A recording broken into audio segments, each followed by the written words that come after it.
começar.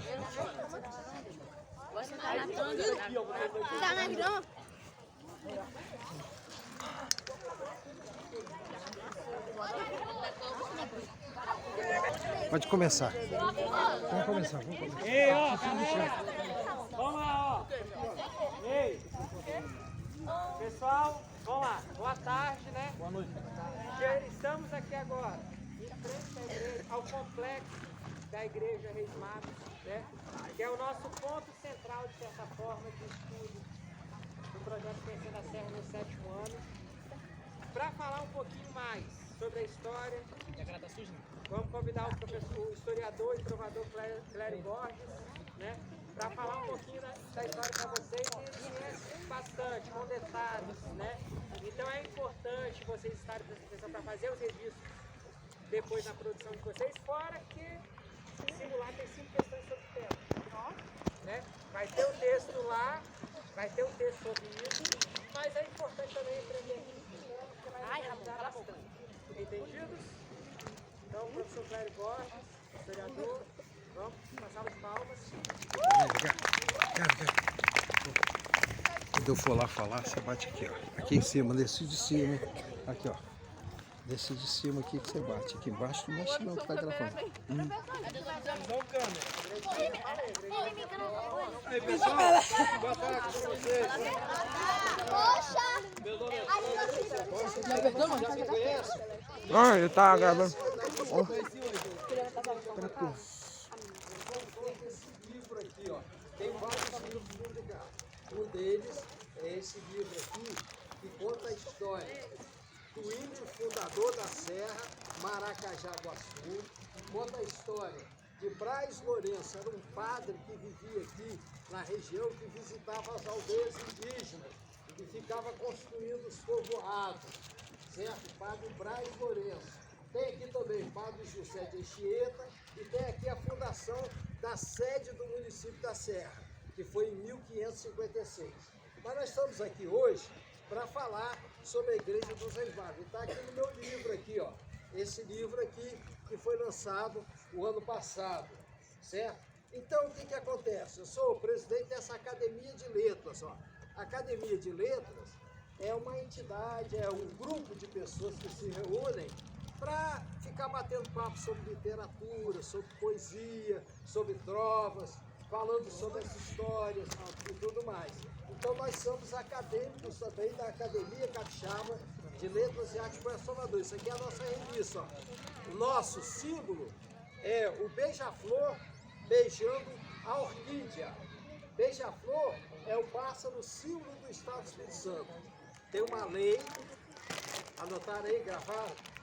Tem uma lei que diz que o beija-flor é o pássaro símbolo do Estado do Espírito Santo, certo?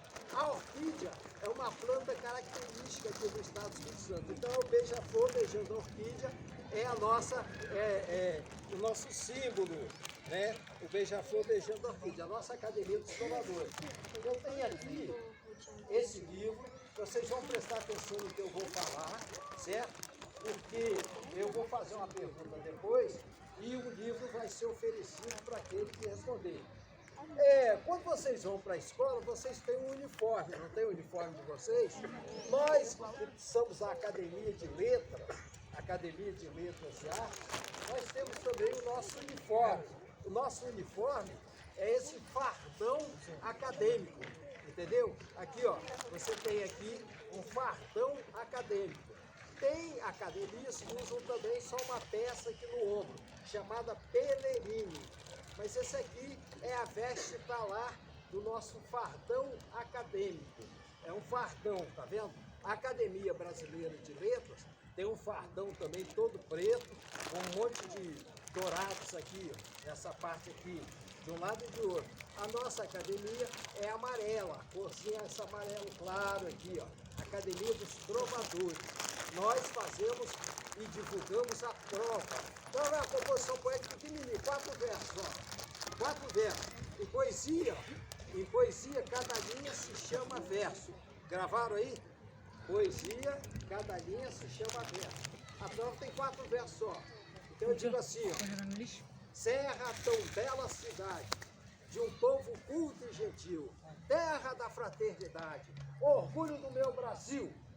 Isso é uma trova, vocês viram?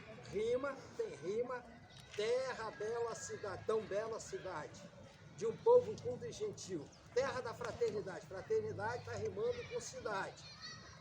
Orgulho do meu Brasil. Brasil está rimando com gentil, certo? De um povo culto e gentil. Gentil e Brasil.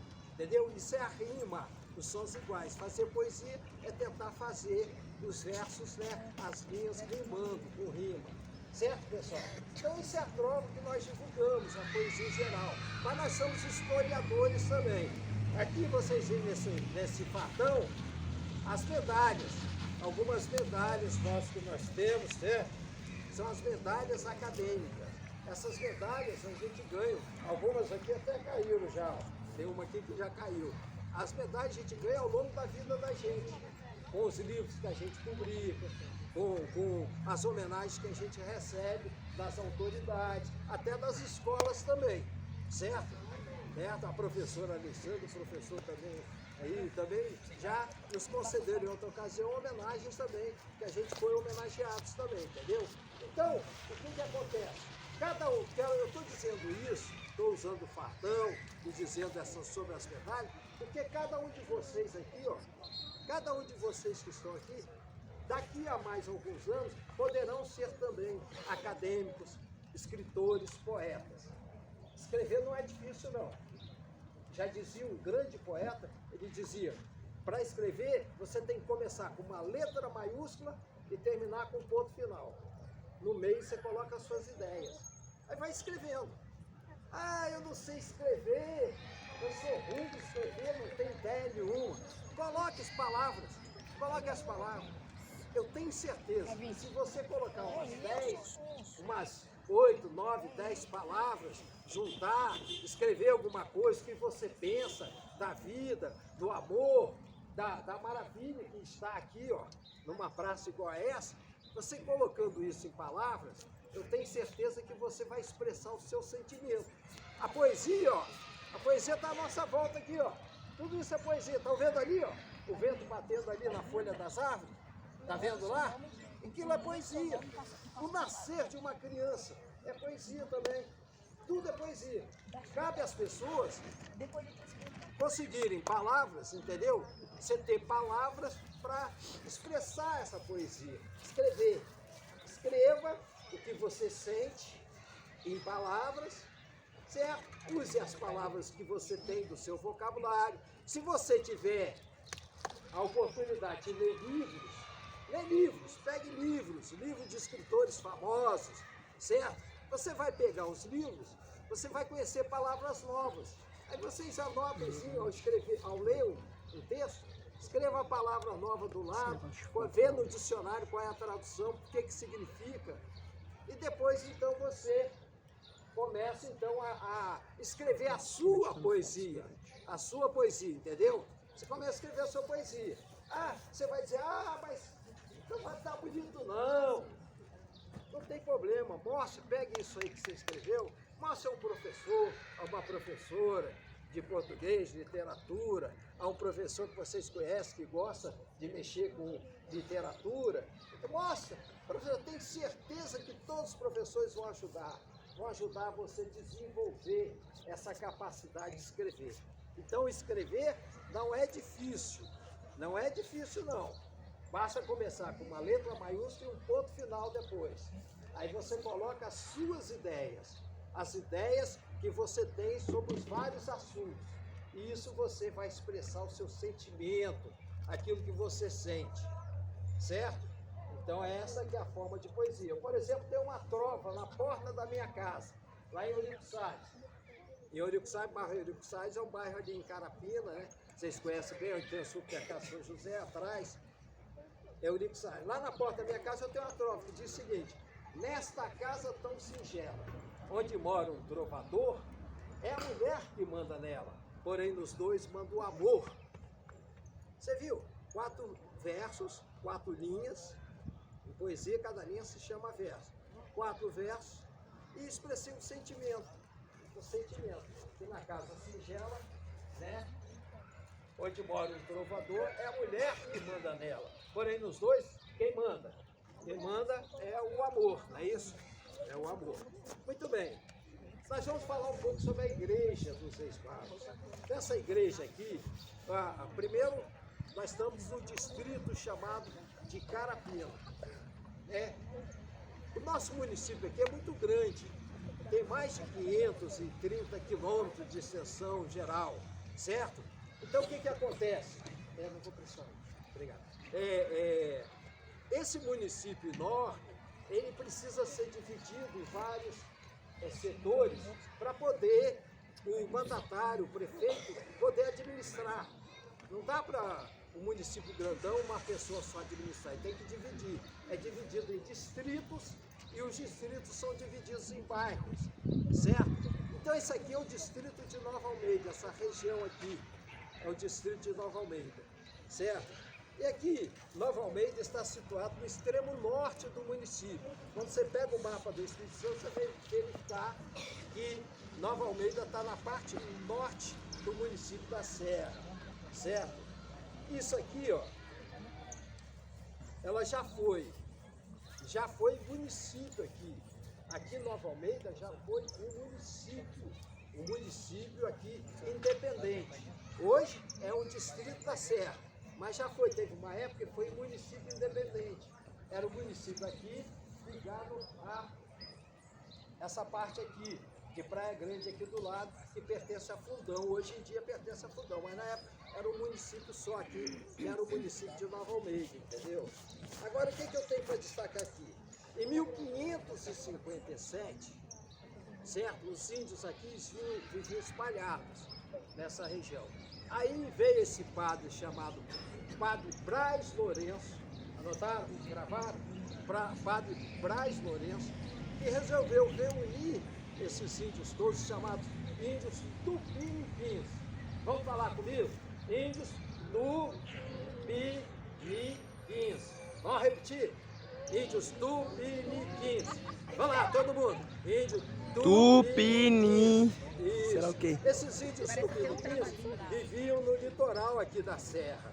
Viviam no litoral da Serra, entendeu? Tupiniquins. De tupiniquins, certo? Então esses índios, em 1557, esse padre Braz Lourenço resolveu juntar os índios todos e fez uma missa no dia 6 de janeiro de 1557, certo? Fez uma missa aqui na aldeia indígena. Eles já tinham montado a aldeia aqui, eles tinham escolhido essa área aqui, porque isso aqui é uma colina. Tem cerca de 300 metros de altura do nível do mar, por aí. Entre 200 e 300 metros de altura do nível do mar. O mar está lá embaixo, então vocês veem a altura que tem. Então, ele reuniu os índios aqui, aí fundou a aldeia dos Tupiniquins. E como foi a missa celebrada em 6 de janeiro, ele deu o nome de Reis Magos. Por quê? O que tem dia 6 de janeiro? Alguém sabe? O que é dia 6 de janeiro? Hein? A Igreja Católica comemora o que dia 6 de janeiro? Hein? O que foi? Não ouvi. Dia de Reis. Dia dos Reis, exato. Reis Magos. Reis Magos eram quantos Reis Magos? 3. 4, 5, 6, 10. 3, aqui ó, já falou 3. Eu falei 3. Muito bem. Tá esperto, menino, ó. 3 Reis Magos. Qual é o nome deles? Alguém sabe? Gaspar é um. Baltazar e Melquior. São os 3 Reis Magos. Que quando Jesus nasceu, lá numa manjedoura, porque não tinha pousada, um local onde ele pudesse se hospedar, a Maria e José não encontraram uma hospedaria no local, aí encontraram só uma manjedoura debaixo de uma pedra, lá numa gruta. Aí ali nasceu Jesus. Minutinho só, tá atrapalhando aqui. Nasceu Jesus na manjedoura. Então o que aconteceu? Depois de um tempo apareceu uma estrela no céu que guiou 3 reis magos. Magos é reis mágicos, reis do Oriente.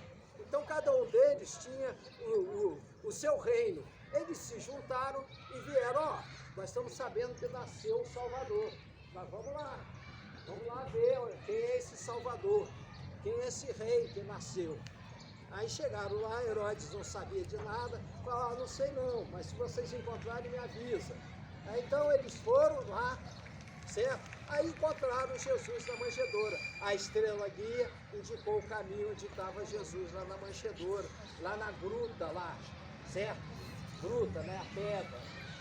O nome da pedra também é chamado de Lapa, quando vocês ouvirem falar o termo. Bom Jesus da Lapa, por exemplo, é um bom Jesus que está debaixo de uma pedra. Lapa significa pedra, certo? Então o que acontece?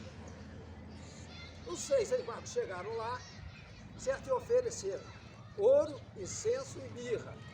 3 tipos de presentes. 3 tipos de presente para Jesus, certo? Então vocês têm aí os Reis Magos. E nesse dia 6 de janeiro, a Igreja Católica comemora o Dia dos Reis, essa chegada.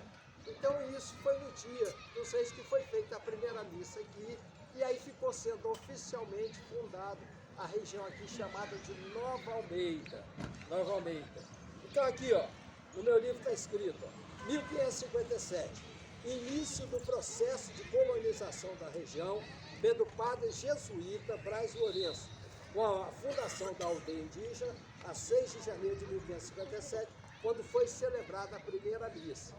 Depois, 1580, data da inauguração e residência dos Reis Magos, projetada pelos jesuítas e construídas pelos índios tupiniquins.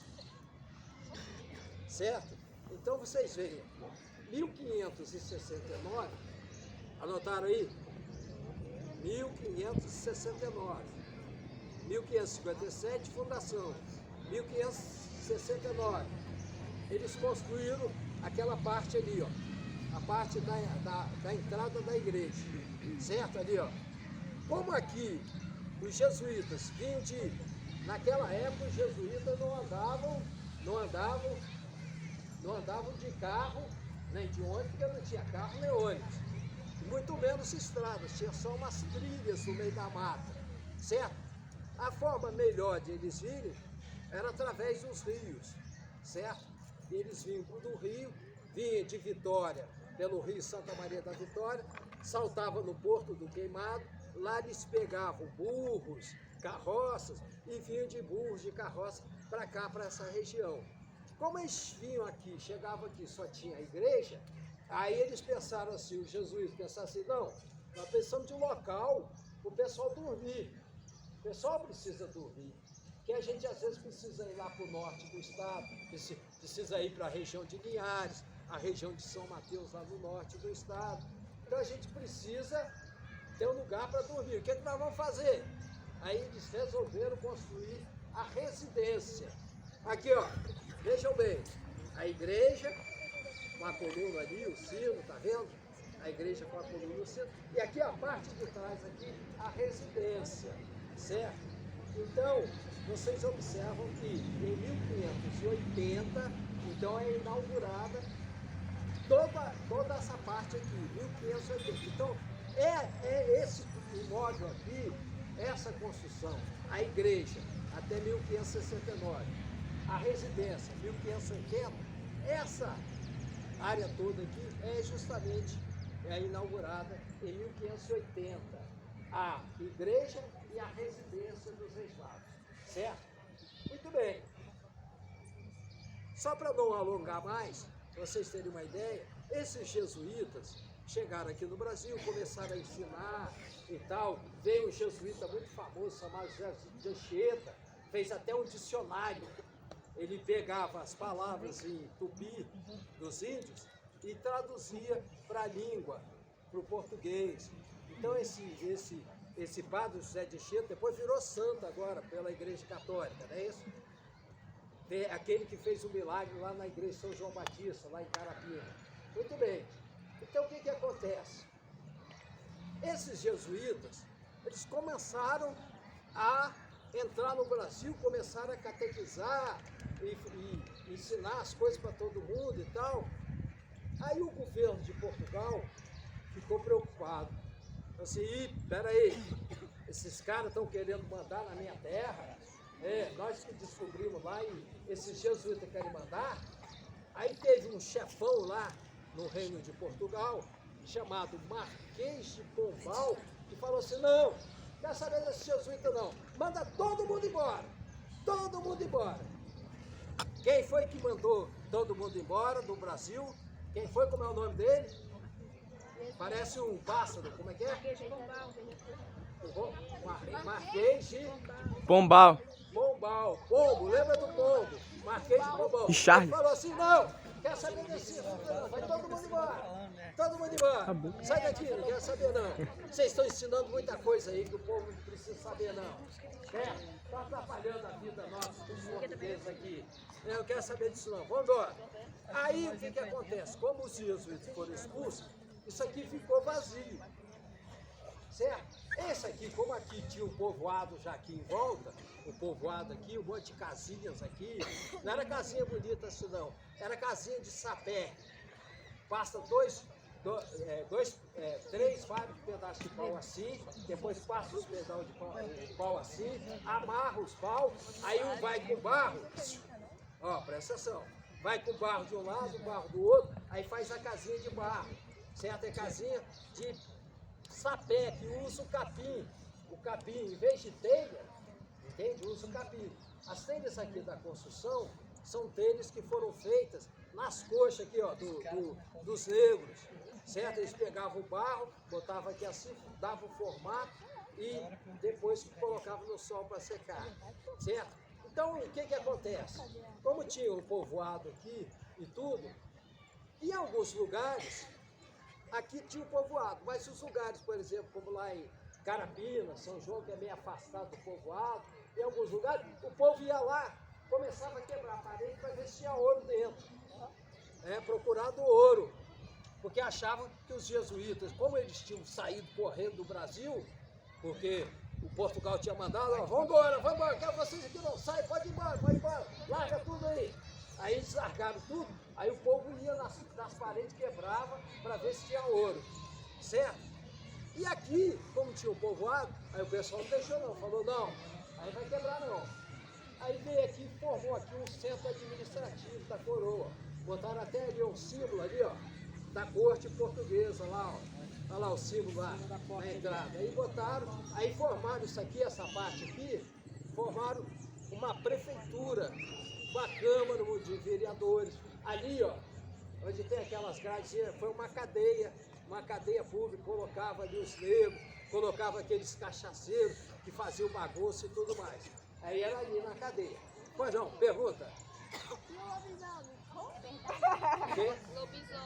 Lobisomem. Ah, sim, a história do lobisomem é comigo. Eu sou autor do livro, o Vampiro e o Lobisomem de Jacaraí. Tá? Então, o que acontece? Entenderam até agora? Entenderam até agora a história? Certo? Então, a gente não pode entrar muito em detalhes por falta de tempo. Mas o importante é o básico, vocês saberem que aqui já foi Câmara Municipal, Prefeitura, cadeia dos negros que eram presos, até dos brancos também, que faziam bagunça, faziam bagunça e tudo mais. Agora, o que acontece? Tem as lendas, você vai no YouTube, e o programa Em Movimento, a TV Gazeta, mostrou até esses dias, eu dando até uma entrevista. Você viu também? Passou, né? Passou para eles, isso aí. Então o que acontece? Nas lendas, então se conta a história de fantasma e vampiros, que tinha o vampiro e o lobisomem. A história do vampiro e do lobisomem eu escrevi até no livrinho de cordel, da literatura de cordel. Eu conto a história de um velho que vivia no meio do mato, certo? Ele vivia no meio do mato, só que ele sofria de uma dor muito grande de dente. Dor de dente, que naquela época não tinha dentista, tinha nada e tal. E o que acontecia? Ele vivia pelo mato, uivando, gritando, e quando parece que até, por um fato especial, quando chegava assim, dia de sexta-feira à noite, aí que ele uivava mais, gritava mais e tal, e as pessoas ficavam com medo dele. Ninguém entendia o que era, por que ele vai. E ele tinha o hábito de o seguinte, como ele não tinha facilidade de ter o fogo, porque o fogo, vocês hoje em dia pegam o isqueiro, pegam o fósforo, acende o fogo facilmente, ou até pela energia mesmo, consegue acender. Mas antigamente não, tinha dificuldade. Então ele tinha fogo, ele ia lá no meio do mato, pegava os coelhos, pegava os animais que passavam, aí pegava, rasgava com o dente, assim comia, e saía daquele sangue da boca, aí o pessoal chamava ele do vampiro, lobisomem, vampiro de sangue, mexe com sangue e tudo mais. Então o vampiro lobisomem de Jacaraí. E ele vinha por essa região toda, saía de Jacaraí em busca de caça, vinha até essa região toda. Aí quando ele chegava sexta-feira, o pessoal de noite, depois de meia-noite, ouvia um ui. Aí o pessoal falava assim, ó, o vampiro lobisomem. Aí então, e os negros que eram presos ali também, os negros apanhavam muito. Ó, os negros, antes da abolição do fim da escravatura, dos escravos no Brasil, que princesa que assinou a liberdade dos negros? Qual foi o nome da princesa? Hein? Isabel. Isso, princesa Isabel, certo? Então ela assinou a liberdade dos negros, muito bem. Antes dela assinar a liberdade, os negros eram recolhidos, estavam andando na rua sozinho, o negro não podia andar na rua não, estava andando na rua, não tinha documento nenhum provando que o dono tinha mandado ele sair para comprar alguma coisa, o negro era preso, chegava, apanhava com bacalhau. Bacalhau é o apelido do chicote. Apanhava bastante, aí ficava com as costas todas sangrando. Minutinho. Ó, ficava com as costas todas sangrando, e aquilo ali, o sangue, depois que passa algumas horas, que cai no chão, fica um fedor muito grande. Ninguém consegue chegar perto. Aí desce dali da janelinha, da outra janelinha do outro lado que tinha também, saía aquele fedor enorme. E como os negros tinham apanhado, eles gritavam, uivavam. Aí o que acontece? O povo passava e pensava assim, ó, tem assombração e tal. Quando eles gritavam de noite, então pensavam. E tem um fenômeno também, que vocês vão estudar quando vocês estiverem estudando química. Eles já estudam química? Não, não estudam não. É o seguinte, a pessoa quando morre é enterrada, né? Vocês já sabem o enterro direitinho, aí cobre a pessoa e tal. Hoje em dia o que eles fazem? Quem já foi no enterro sabe, eles jogam cal. Jogam cal. Mas antigamente eles não tinham essa prática de jogar cal nem nada. Enterrava a pessoa ali, a pessoa ficava lá. 7 palmos, a pessoa era enterrada. Com o tempo, o corpo em decomposição, certo? Aí acontece um fenômeno chamado fogo fátuo. Anotaram? Vocês têm que pesquisar depois. Fogo fátuo. Esse fogo fátuo é que é um fogo, é uma fumaçazinha que saía da terra. Costuma sair da terra aquela fumaça. Entendeu? Isso com o tempo, né? Depois que o corpo está em decomposição debaixo da terra, sai. Hoje eles já usam muito o cal para evitar que saia essa fumaça, porque os cemitérios são próximos das cidades. Tem muito cemitério, em Vila Velha tem cemitério próximo da cidade, no Pinhão tem cemitério próximo aqui, entendeu? Então, para evitar isso, fogo fátuo, esse fogo a pessoa passava de noite. Era 10, 11 horas da noite, ele passava, olhava assim, via aquela fumaça saindo aqui da trás aqui da igreja, é onde tinha o cemitério dos padres, cemitério das pessoas, certo? Aí o que acontece? Eles ficaram todo mundo, fantasma, é o fantasma lá, que saía aquela fumaça, parecia aquele fantasma. Vamos fechar aqui, então. Eu acho que o importante é isso. Não adianta a gente se estender. Eu só quero perguntar a vocês se tem mais alguma pergunta. Eu só peço aí quem não assinou ainda, pode assinar, não precisa botar muitos detalhes, não, só assinar mesmo, colocar o número e assinar, porque isso tudo, essas visitas todas, quando chegar mais no final do ano, nós vamos sortear uns brindes pela numeração de todo mundo. Vamos lá na escola, certo? Amanhã parece que tem mais uma turma da professora Alessandra, né? Amanhã também. Isso. Tá. E, inclusive, vai ser na Estátua Chifré, parece. Então, pessoal, é isso, então. Essa é a história que a gente tem que contar para vocês. Vocês têm mais alguma pergunta? Fala, pois não. Hein? Estão fazendo uma restauração, uma reforma, certo? A reforma você constrói alguma coisa, né? Restauração, você tem que restaurar com os mínimos detalhes para não ficar diferente do que era, certo? Não pode mudar a estrutura, tem que ser essa mesma estrutura, aquele lá em cima, ó, aquele gradinho lá em cima, né? O símbolo que tem, isso tudo pode mexer nisso, certo? Tem história. Estão restaurando, ó, e vão pintar também, mas vai pintar. Agora, só que isso é o seguinte, ó, você tem que entender, olha para ali, olha para lá e fala assim, ó, isso tem mais de 400 anos. Sabe o que é mais de 400 anos? É muito tempo, certo? Tem mais de 400 anos. Então, por isso que de vez em quando tem que estar restaurando, senão as paredes caem tudo, entenderam? Entenderam o direção? Até porque, por exemplo, hoje tem tráfego de veículo próximo. Passa um caminhão, a gente acha que não, mas a vibração, como foi construído isso? Nem se sabe, a vibração com o tempo vai criando rachadura, né? Várias vezes. Bom, pessoal, vocês viram que só está ali.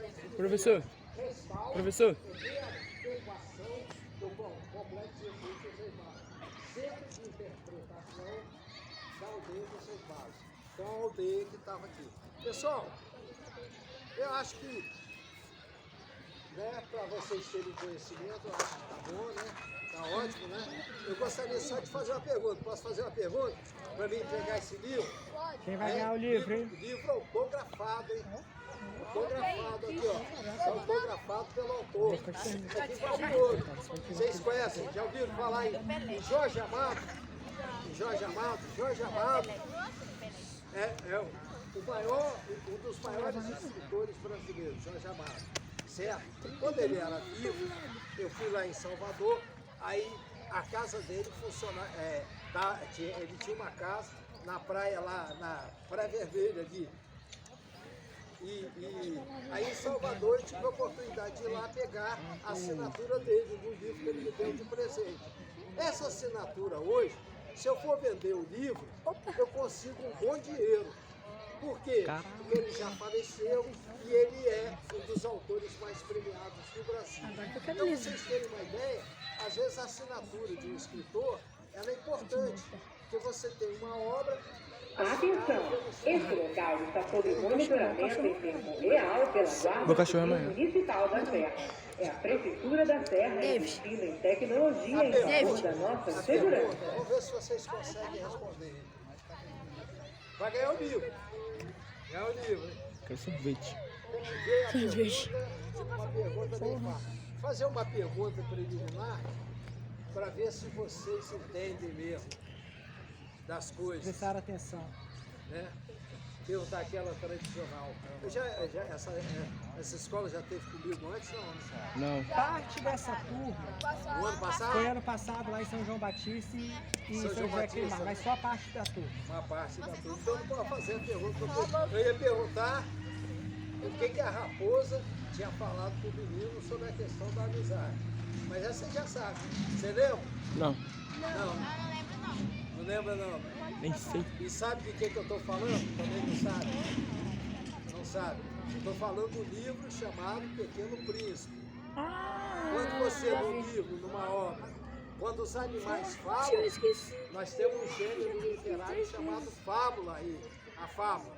Então nessa fábula do Pequeno Príncipe, né, o menino e a raposa conversam, aí eles trocam ideia sobre amizade. Aí, em determinados momentos, eles falam, ó, se você é meu amigo e vai me visitar às 3 horas da tarde, quando dá meio-dia, ou seja, 3 horas antes, eu vou na São Fica Feliz, já tive festa, eu vou receber a visita do meu amigo. Certo? Eu nem percebi. Então essa é a colocação. Né? O Pequeno Príncipe é aquele livro que diz: tu te tornas eternamente responsável por aquilo que cativas. Certo? É quando o menino diz que ele cuida da rosa dele lá no planeta dele. Ele diz assim, ó, o aviador encontra ele no meio do deserto sozinho e ele fala assim, e pergunta: de onde você é, menino? De onde você é, menino? Ele diz: ó, eu sou lá de cima, do planeta lá. Aí aponta e fala. Né? Então aí vocês veem, isso é a história. Eu vou perguntar então sobre o tema que eu abordei aqui. Como é que é o nome, qual o nome do chefe dos jesuítas que fundou a aldeia indígena que hoje dá origem às cidades da Serra? Ai, meu Deus, é o índio de Xingaguinha. Levanta a mão para ver saber É um quem pombo lá. É o pombal lá. Peraí, ó, ele levantou a mão. Quem é? Não. O José de Chefe era um padre, tá? É um padre. Eu estou perguntando o índio. Como é que é? Fala. Peraí. O Marquês de Pombal era chefe em Portugal. Ei, fala. Era aquele que ele falou um monte de vezes lá no começo, falando que fundou o negócio lá. Fundou. Esqueci. Xingaguinha. Chicamunha. Vou dar uma dica, começa com Aqui, ele. ó, a cara dele aqui, ó. Aqui, ó. Machuruca. M, se não me engano é ele. Não sabe? Macaco. Não prestava atenção, viu? Macaco, esse cara. Pombal, esse é o ruim. Esse é o ruim, o cara malvado. Esse é o cara malvado, não lembro dele não, ele é cara malvado. Ele expulsou Jesus. O Jesus estava ensinando todo mundo direitinho a escrever, fazendo o pessoal fazer teatro na porta das igrejas, lá na cidade de Anchieta. Tinha lá os teatros famosos, o José de Anchieta, fazia o teatro e tudo. O jesuíta estava ajudando o Brasil. Esse Marquês de Pombal, ó, é um cara ruim. Esquece esse cara. Esquece. É ele não. É o cacique. Nome do jesuíta aqui, ó. Vou falar repetido bem devagarzinho para vocês anotarem e não esquecerem jamais. Maracajaguaçu. Maracajá. Gato bravo. Caraca, quem acerta? Gato bravo. Ô, desgraça. Joguei, jogando bala aí. Sou cameraman. Maracajá é um gato selvagem. Maracajá. Açu grande. Maracajá-Sul. Maracajá-Sul. Significa gato bravo grande. É o fundador da serra, o pai de Maracajá-Sul. Maracajá. Sabe o que aconteceu com o Banemboaçu? Sul. Rapidinho, ó. Rapidinho. Oi. O índio Banemboaçu, sabe o que aconteceu com ele? Morreu. Ele, em determinado dia, sumiu da aldeia indígena. Morreu. Ninguém conseguia achar ele na aldeia indígena da É um serra. balas. Aí passou uma semana ele sumiu. Depois ele apareceu e falou assim: eu fui levado por umas figuras estranhas. Aí voltou, meio abobalhado, meio bobo, e acabou morrendo. Manemboaçu. Vocês já ouviram falar a expressão que diz assim: seu Mané, que é um cara bem bobo. Então, pois é, Manemboaçu é o índio, filho de Maracajaguaçu, irmão de Araribóia, fundador de Niterói e da aldeia de São João Batista em Carapina, certo? Manemboaçu foi abduzido por extraterrestre. Lá no Nelson ali, na Casa de Pedra, eu até filmei filmei, ele até me ajudou, né? Você que me ajudou lá na hora, bateu a foto, foi você que bateu Aqui, a ó. foto minha, foi? Quem bateu a foto minha? Foi? Aqui, esse daqui que participou. Foi você, desculpa. Foi você, bateu a foto minha, você viu? Nós até mostramos lá os dois ETs que tinha lá, os extraterrestres lá. É lógico que isso aí, ó, isso aí é lenda, igual a lenda do Godinho do Lobisomem também.